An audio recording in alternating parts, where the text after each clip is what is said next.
The fastest way to discover who really owns a piece of land is to watch who panics when the survey crew shows up. That sentence crossed my mind the moment I stepped out of my pickup and saw a woman standing in the middle of my gravel driveway like she had been waiting there all morning. The cool Texas air carried the smell of fresh hay, damp soil, and cedar drifting across the pasture while the rising sun painted long golden shadows over the split-rail fence I had rebuilt with my own hands only a week earlier. My old red barn stood quietly behind me, its weathered boards glowing beneath the first light of the day, and somewhere beyond the pond a flock of mourning doves called through the stillness. It should have been another peaceful morning on the ranch. Instead, Susan Caldwell, president of Silver Creek Estates Homeowners Association, was pointing a polished blue binder straight at my chest, as though she had already won an argument that had not even started. She wore spotless white shoes that looked completely out of place on a gravel driveway. Yet she stood there with absolute confidence, surrounded by 3 members of the association board who nodded every time she spoke. Parked behind them sat a county sheriff's sport utility vehicle, its emergency lights turned off, while another white truck slowly rolled through my front gate carrying a licensed land surveyor and a bright yellow GPS receiver mounted on a tall pole. Susan smiled the moment she saw the survey equipment. She folded her arms and announced loudly enough for everyone to hear that the official measurements would finally prove my ranch belonged under the authority of her community. She spoke with the certainty of someone who had repeated the same story so many times that she had started believing it herself. I did not argue. I did not raise my voice. I simply rested one hand against the rough cedar fence post beside me and watched the surveyor unload his equipment one careful piece at a time. The crunch of boots against gravel echoed across the entrance while the gentle breeze carried the scent of freshly cut grass from the neighboring fields. My name is Jacob Bennett. I am 42 years old, and after spending more than 2 decades managing commercial cattle operations across Texas, I finally bought the ranch I had dreamed about since I was a teenager riding horses with my grandfather every summer. I was not looking for luxury. I wanted open skies, honest work, and enough distance from city life to hear coyotes instead of traffic after sunset. This ranch gave me exactly that, or at least it did until the homeowners association built next door decided that property lines were apparently optional whenever they stood in the way of someone else's ambition. What Susan still did not realize was that the quiet man standing across from her had already spent weeks collecting every letter, every photograph, every strange little marker, and every document connected to this land. She believed today's survey would finally remove me from my own ranch. I already knew it was about to prove exactly the opposite. The morning after I bought the ranch, I unlocked the front gate before sunrise and simply stood there listening. There was no traffic, no office phones, no construction equipment echoing between concrete buildings. Instead, the wind drifted through waist-high grass with a soft whisper. Cattle grazed quietly beyond the north pasture, and somewhere near the creek a pair of mockingbirds greeted the new day. The smell of cedar posts mixed with fresh earth and damp hay, creating the kind of air that reminded me why I had spent 23 years working long hours to afford a place like this. Every acre represented sacrifice. Every fence post represented another weekend of honest work. I had not inherited the ranch. I had earned it one paycheck at a time. The previous owner, an elderly rancher named Harold Mitchell, handed me the keys with rough hands that carried decades of hard labor. Before driving away for the last time, he looked across the pasture and smiled. "Take care of her," he said quietly. "This land has always taken care of the people who respected it." Those words stayed with me every day afterward. The ranch covered just over 70 acres outside the limits of Silver Creek Estates, separated from the subdivision by a clearly recorded property boundary that had existed long before the neighborhood was ever built. The farmhouse needed fresh paint, the barn roof required repairs, and several stretches of fencing leaned farther than they should have after years of Texas storms. None of that discouraged me. Every repair made the place feel more like home. Every evening I watched the sunset from the porch with a cup of black coffee, while warm orange light rolled across the pasture and reflected from the small stock pond near the eastern fence line. My pickup usually sat covered in dust beside stacks of lumber waiting for the next project. It was exactly the life I wanted. About 4 days after moving in, A white luxury sport utility vehicle slowly climbed my gravel driveway. Susan Caldwell stepped out wearing a perfectly pressed outfit that looked better suited for a country club than a working ranch. She carried a polished blue folder beneath one arm and greeted me with an easy smile that seemed almost rehearsed. She welcomed me to the area, complimented the scenery, and handed me the folder as though she were delivering a thoughtful gift. Inside were membership forms for Silver Creek Estates Homeowners Association, community rules, architectural guidelines, landscaping requirements, and an annual payment schedule. I thanked her politely and explained that my ranch sat completely outside the Homeowners Association according to the closing documents and county records I had received during the purchase. Her smile remained in place, but something behind it quietly changed. She replied that many neighboring properties eventually joined because it made the community stronger and property values more consistent. I simply wished her a pleasant afternoon and returned the folder unopened. I believed the conversation had ended on friendly terms. Looking back now, I realized that was the exact moment everything began. What I saw as a polite refusal, Susan treated as a temporary obstacle, and before the week was over, the first official envelope from the Homeowners Association appeared inside my mailbox, resting there beneath the smell of fresh cedar and the quiet promise of another peaceful morning that was about to disappear. The first letter arrived on a quiet Monday morning, tucked neatly inside my cedar mailbox as though it belonged there. The paper smelled faintly of fresh ink, and across the top sat the polished Silver Creek Estates Homeowners Association logo printed in dark blue. At first glance it looked professional, almost welcoming, but the words underneath told a different story. According to the notice, my perimeter fence failed to meet approved community standards. The next paragraph instructed me to submit future exterior improvements for architectural review before beginning any work. I read the page twice, then folded it carefully and slipped it into the kitchen drawer beside my closing documents. I figured someone had made a simple mistake. After all, mistakes happen. 3 days later, another envelope appeared. This one informed me that my barn required an updated exterior color because its weathered finish could negatively affect neighboring property values. A week after that, another notice requested that I relocate my equipment trailer behind vegetation approved by the association. Each letter sounded less like a suggestion and more like an order. The strange part was not the language. It was the assumption that the rules somehow reached across a property line that had existed for decades before Silver Creek Estates was ever built.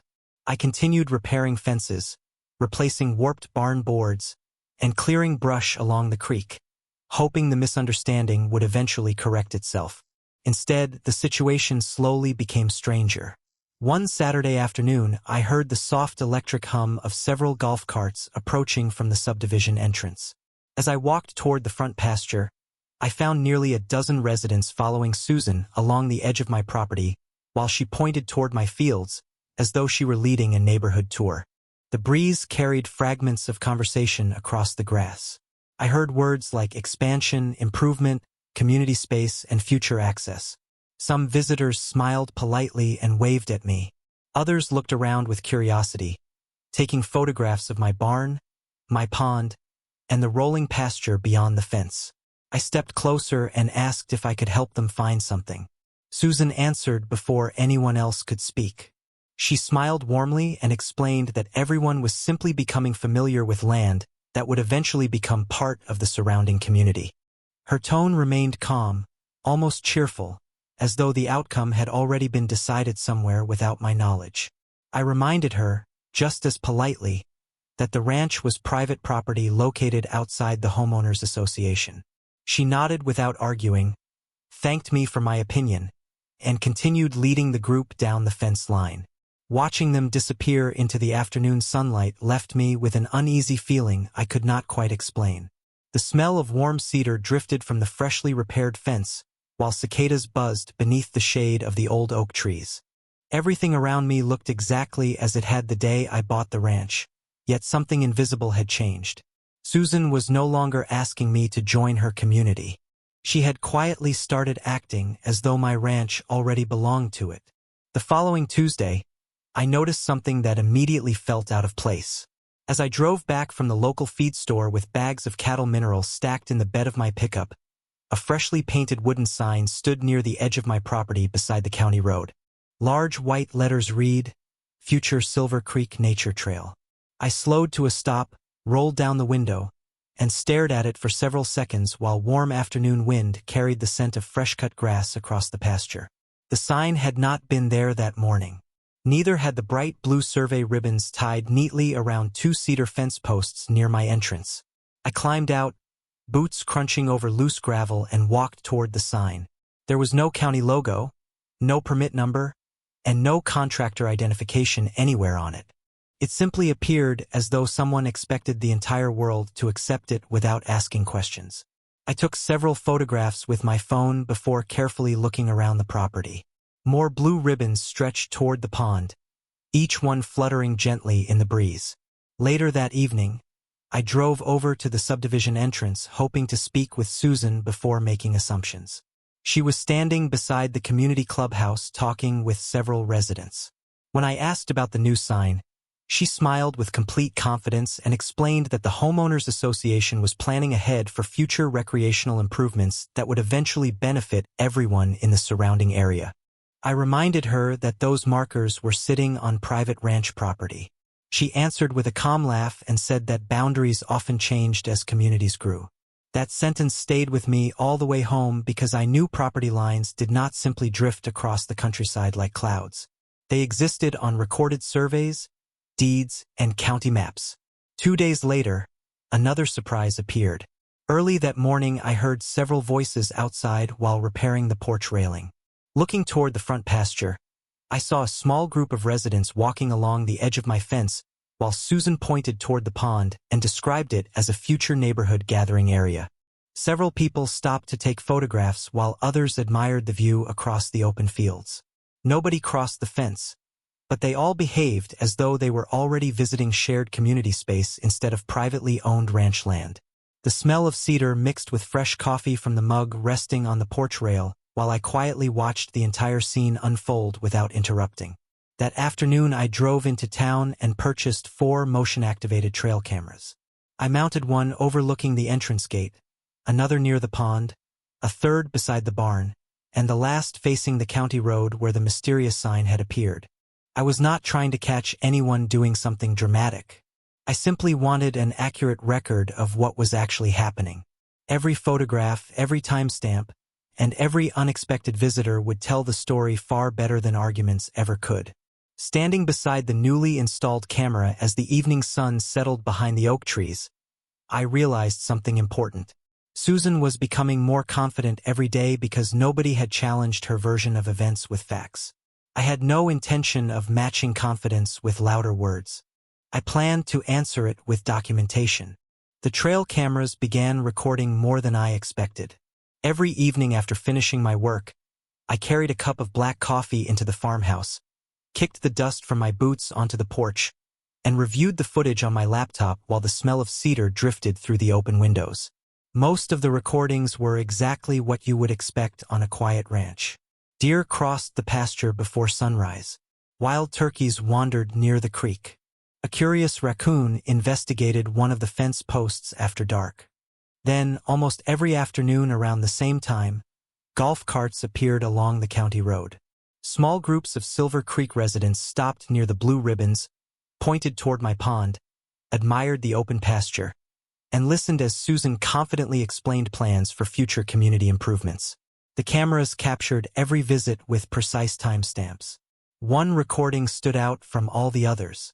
Susan stood beside the wooden sign near my entrance and unfolded a large map for several homeowners gathered around her.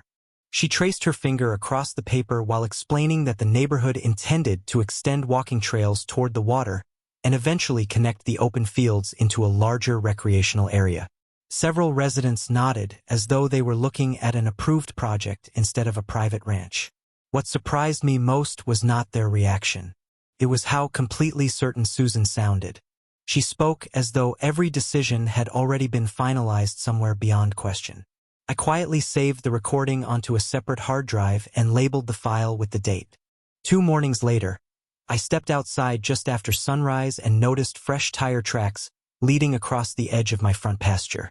The grass had been pressed flat in several places where golf carts had turned around during the previous evening. Near one of the cedar fence posts, I found another blue survey ribbon tied neatly around the wood. Beside it stood a temporary stake with a laminated tag reading Future Community Access Point. I removed nothing. Instead, I photographed every detail from multiple angles before placing small numbered flags nearby so I could compare future changes. Later that afternoon, my phone rang. The county sheriff's office informed me that someone from the homeowners association had reported concerns about a resident interfering with a planned community improvement project. The deputy who called remained polite and explained that he simply wanted to understand the situation before responding. I invited him to stop by whenever convenient because I had nothing to hide. The following morning, a sheriff's sport utility vehicle rolled slowly through my front gate. The deputy stepped out, looked around the property, and listened carefully while I explained that my ranch was located entirely outside Silver Creek Estates. Before I could finish, another white sport utility vehicle pulled into the driveway behind him. Susan climbed out carrying the same polished blue binder I had seen since the day we first met. She greeted the deputy with complete confidence and began describing the ranch as an area intended for future neighborhood expansion. I stood quietly beside the fence while warm wind carried the scent of fresh hay across the pasture. The deputy listened respectfully to both of us without taking sides. As he glanced toward the blue ribbons fluttering beside my fence line, I realized this simple conversation was about to become something much larger than a misunderstanding between neighbors. After the deputy listened to both sides, he remained exactly as professional as I hoped he would. He glanced from Susan to me, then toward the blue ribbons tied along my fence before speaking in a calm voice. He explained that ownership questions could not be settled from the side of a county road and that any disagreement over property boundaries required official county records rather than opinions. He asked whether I had documentation supporting my ownership. I nodded and invited him inside the farmhouse. The kitchen still smelled faintly of fresh coffee and cut cedar from the shelves I had finished installing the previous weekend. One by one, I placed my warranty deed, title insurance paperwork, county tax records, and the closing survey across the old oak dining table. The deputy studied each document carefully without rushing. Susan remained standing near the doorway holding her blue binder with complete confidence. When the deputy finished reviewing my paperwork, he politely explained that the documents appeared consistent with private ownership, but recommended obtaining an updated professional boundary survey before anyone made further claims. He emphasized that the matter remained civil and that neither side should interfere with the other's property until the county could verify the boundaries. Susan thanked him, although I could hear the frustration beneath her carefully controlled voice. Before leaving, she looked directly at me and said that official measurements would prove the association had been right all along. After everyone drove away, the ranch became quiet again except for the distant sound of cattle moving through the pasture and the steady chirping of meadowlarks near the creek. I carried every document back inside and spread them across the kitchen table beside the photographs from my trail cameras. The blue ribbons, the temporary signs, the guided neighborhood tours, the official letters, and the video recordings suddenly looked less like isolated incidents and more like pieces of the same puzzle. The following morning, I drove to the county records office shortly after it opened.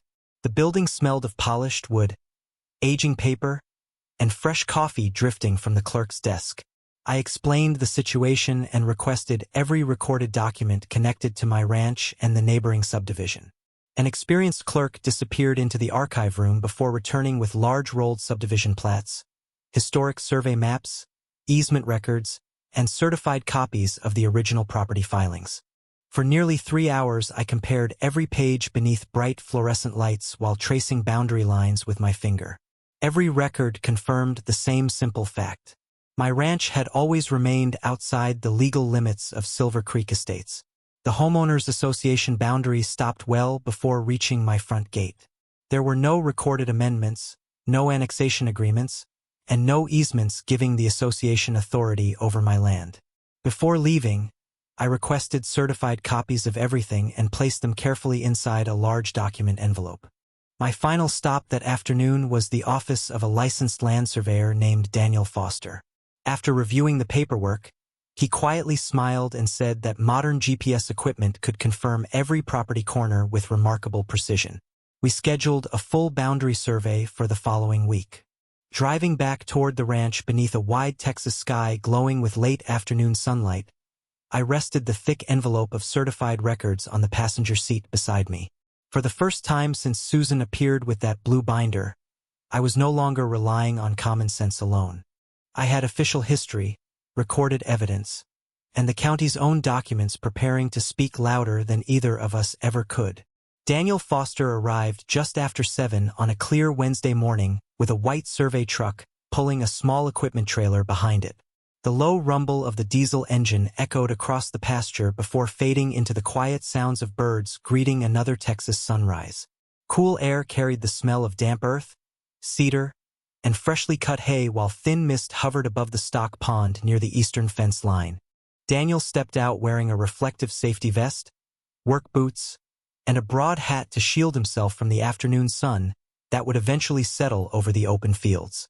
He unloaded a bright yellow GPS receiver, a tripod, and several cases of precision surveying equipment with the calm confidence of someone who had spent years measuring ranches across the state. We began at the original iron property monument described in the county records. Daniel brushed away decades of packed soil with the heel of his boot until the weathered marker appeared exactly where the certified survey said it should be. He smiled quietly and said the monument had never been disturbed. That single sentence already told me more than weeks of arguments ever had. For the next several hours we walked every section of the ranch together. Every fence corner, every cedar post, every old stone marker, and every property corner was measured, photographed, and recorded with satellite precision. The only objects that did not belong where they stood were the bright blue ribbons, temporary wooden stakes, and decorative markers that had appeared over the previous month. Daniel measured every one of them individually. Some stood only a few feet inside my boundary. Others reached more than 40 feet onto my property. I asked if we should remove them immediately. He looked up from his field notebook and quietly shook his head. "Leave everyone exactly where it is until the official report is complete," he said. "Right now they tell the story better than words." That advice matched exactly what I had been thinking since installing the trail cameras. Instead of touching anything, I photographed every ribbon, every stake, every sign, and every tire track from multiple angles while writing down the time and location beside Daniel's measurements. By late afternoon, my kitchen table held a growing collection of evidence. Certified county plats rested beside warranty deeds, tax records, camera photographs, neighborhood letters, and printed screenshots from the trail camera footage showing guided tours stopping near the future trail sign. Almost as if she wanted to strengthen my file, Susan continued acting exactly as she always had. Another homeowners association letter arrived requesting that I clear space near the entrance because community landscaping improvements would soon begin. 2 evenings later, my cameras recorded another small neighborhood group listening, while Susan described my pond as part of a future recreational expansion. I never interrupted. I simply saved every recording with the date and time. 3 days later, Daniel returned with a completed survey package containing sign plats, certified measurements, aerial overlays, boundary photographs, and a detailed professional report confirming every inch of the legal property line. I carefully placed his report on top of the growing stack of documents and closed the folder. Looking across the table, I realized I had stopped worrying about proving my ownership. Susan had already spent weeks providing the evidence that would prove she had crossed a boundary that existed long before either of us ever met. The county scheduled the official boundary verification for the following Tuesday, and the ranch felt unusually quiet while I waited. Even the steady breeze moving through the tall grass seemed slower than usual, carrying the familiar scent of cedar, fresh hay, and warm earth across the pasture. Just before 9 o'clock, the first county truck rolled through my entrance, followed by another vehicle from the survey office. Daniel Foster stepped out carrying the same bright yellow GPS receiver while 2 county officials unloaded clipboards, measuring equipment, and large rolled maps from the back of their truck. A few minutes later, Susan arrived with 3 members of the Silver Creek Estates board. She climbed out of her sport utility vehicle wearing the same polished smile and carrying the same blue binder that had followed her to nearly every conversation we had shared. The county inspector greeted everyone politely before explaining that the purpose of the visit was simple. The county would compare the certified survey, recorded subdivision plats, historic property records, and current GPS measurements before preparing an official determination. Nobody interrupted. Nobody argued. The only sounds came from boots pressing into damp grass, distant cattle moving beyond the western pasture, and the occasional electronic tone from the survey equipment locking onto satellite signals. Daniel placed the GPS receiver over the original iron monument we had uncovered the previous week. The county technician confirmed the coordinates independently before comparing them with the historic county records. Every measurement matched. We slowly walked toward the first blue ribbon tied around my cedar fence post. Again, the GPS coordinates were recorded. Again, the county maps confirmed that the marker stood well inside my property. The same process continued with the temporary wooden stake labeled Future Community Access Point, the decorative trail sign near the county road, and every other marker that had appeared over the previous month. Each location was photographed, measured, documented, and compared against the official subdivision boundary. The inspector quietly reviewed Daniel's certified survey alongside the original recorded plat while another official examined the letters I had received from the Homeowners Association and several printed photographs taken by my trail cameras. Susan remained calm, but I noticed her confidence fading each time another measurement confirmed the same conclusion. At one point she explained that everyone believed the ranch would eventually become part of the surrounding community. The inspector acknowledged her statement respectfully before explaining that future expectations carried no legal effect without recorded county approval. Property boundaries existed only where official records placed them. Before leaving, the county officials gathered every document, survey measurement, photograph, and field note into a single case file.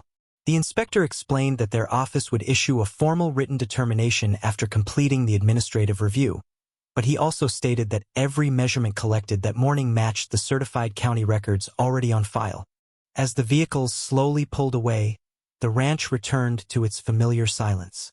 The breeze continued drifting across the pasture, gently moving the blue ribbons that had caused so much unnecessary confusion. Standing beside the old cedar fence, I realized the outcome no longer depended on opinions, confidence, or assumptions. It rested entirely on carefully preserved evidence, official records, and property lines that had never changed, no matter how often someone insisted they had. About 10 days after the county inspection, a large envelope arrived in my mailbox bearing the official county seal. I carried it back to the porch before opening it, the scent of freshly cut grass drifting across the pasture, while a warm autumn breeze rustled through the oak trees surrounding the farmhouse. The cattle grazed quietly beyond the western fence, and the pond reflected a sky so clear it almost looked painted. I unfolded the determination letter slowly, reading every line twice. The county confirmed exactly what every certified record, historic plat, and professional survey had already shown. My ranch remained entirely outside the jurisdiction of Silver Creek Estates. No recorded easement existed. No annexation had ever been approved. No authority had been granted to the Homeowners Association over any portion of my property. Every blue ribbon, temporary marker, and proposed community improvement placed beyond the subdivision boundary had no legal standing. I set the letter beside my coffee and simply looked across the pasture without saying a word. A few days later, county crews returned to verify that the temporary markers had been removed. One by one, the blue ribbons disappeared from my cedar fence posts. The wooden stake labeled Future Community Access Point was lifted from the ground. The decorative trail sign beside the county road was carefully loaded onto a truck and driven away. Watching it disappear felt strangely quiet. There was no celebration, no dramatic speeches, and no angry confrontation. The truth had simply caught up with reality. About a week after that, I received another letter, this time from the Homeowners Association's attorney. It acknowledged the county's determination and confirmed that Silver Creek Estates would no longer represent my ranch as part of its community or include the property in future planning discussions. The language was formal and professional, but it accomplished something more important than an apology. Corrected the record. As the weeks passed, life gradually settled back into the rhythm I had hoped for when I first bought the ranch. I finished repairing the last section of split-rail fence along the northern pasture, repainted the old barn with a fresh coat of deep red paint, and replaced the weathered mailbox with one built from cedar harvested on the property. Several residents from the subdivision stopped by over the following month, not to argue, but to introduce themselves properly. One elderly couple brought homemade peach preserves. Another neighbor apologized for believing the guided tours had represented official plans. We stood beneath the shade of the old oak trees talking about cattle, weather, and the history of the valley instead of property disputes. Looking back now, I understand that the ranch was never the real issue. The real lesson was how easily confidence can be mistaken for authority when nobody asks to see the documents. Every letter I saved, every photograph I took, every trail camera recording, every certified map, and every quiet decision to remain patient became part of the same story. They proved that facts do not need to shout to be heard. On most evenings, I still walk down the gravel driveway just before sunset. The same breeze moves through the tall grass. The same cedar fence stands where I rebuilt it with my own hands. The same pond reflects the changing sky while meadowlarks settle into the trees for the night. Every sound reminds me why I came here in the first place. Land is protected by more than fences. It is protected by truth, by careful records, and by the simple willingness to let patience outlast pride. In the end, the greatest victory was not winning an argument. It was preserving the life I worked so hard to build, exactly where it had always belonged.